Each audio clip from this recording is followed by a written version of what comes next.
Hey, it's Brian from Snowwalker Bushcraft today. I'm out with Darren Baird and we're actually scouting some Rivercane. We're going to be cutting that up and bundling it up and letting the season for making atlatl darts. So stick with us. So here we are, we're in Darren's cane field, his Rivercane field, and we're looking at a couple of good specimens that we want for, you know, our atlatl darts and things of that nature. And if you didn't know, and I didn't know, and Darren actually did tell me, if you see something like this, if you see the cane that just has the leaves, you'll see this is very, very flexible. Right, if you're, here's another, you can edit this in, tell them this, if you get it at this stage, it will dry hard, and it's easier to straighten if you lay it in those bundles. Yep. It'll actually help and it'll straighten itself if you leave it in those bundles like that. Glad I got to edit it. You already got it on there. No, you do it. Because I don't want to be in your video, you do it. Seriously. Now I got to put that in there because you said I don't want to be in my video. No, do it. Do it. All right. Now, a good point with this is that this will help in the drying of it and keeping it straighter when you put them in your bundles. And we're going to put bundles. We're going to bundle these up to about 10 to 15, 20 of them maybe tops. And then we're going to tie them up. And what we're going to do is we're going to alternate. We're going to put half with the fat end on the left side, half with the fat end on the right side. And then this way we get them all bundled up, keep them dry, let them dry for about a year before we start working with them. Now the next thing that you want to look at when you're looking at the cane is obviously, if you see these, see how there's leaves coming out of these? This is already starting to get harder, okay? So it's not as flexible as the other one. But what it did do is that it has gone through the motion of being blown by the breeze. And that's what you want, because you want that memory in the shaft itself when you're using it for a dart.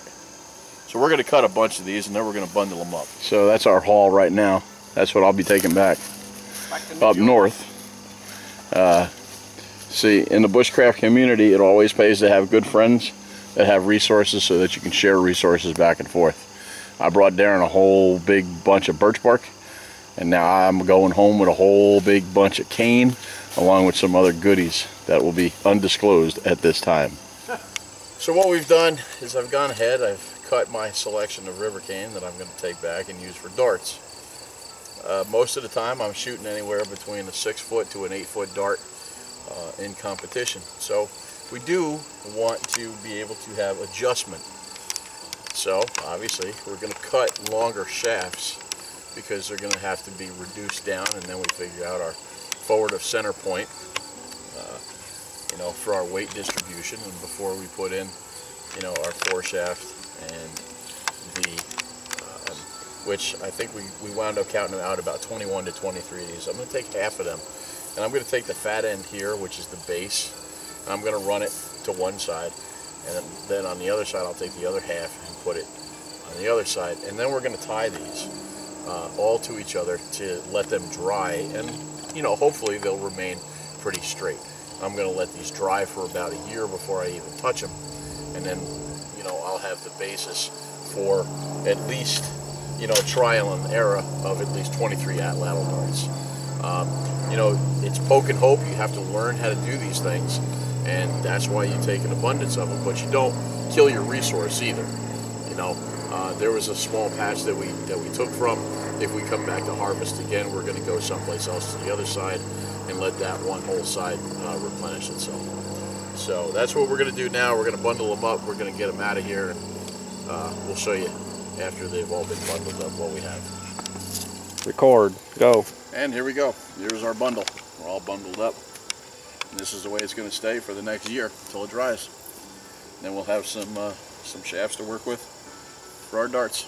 So, this is Brian from Tennessee with Darren from East Woodlands and Survival, if he'll pop his little head around here.